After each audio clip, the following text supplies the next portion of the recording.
Menga London umuman yoqmadi. Qanaqadir odamni qadri bormi bilmayman. Haligi transportlar, boshqa narsa hammasi odam uchun qilinganda. Keyin masalan qanaqadir davlatdan qarz bo'lib qolsangiz, qanaqadir to'lov nimalardir bo'lib qoladi endi hayotda.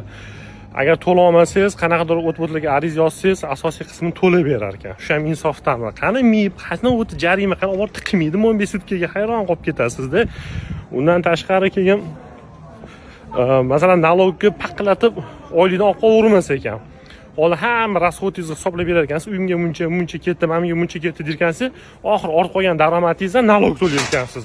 Shu insofdanmi yoki bo'lmasa uy arendaga olsangiz, 2 oydan keyin hokimiyatga murojaat qilsangiz, men oyligim kam, uyim arendasini to'lay olmayapman desangiz, 50% dan 100% gacha to'lay berar ekan hokimiyat.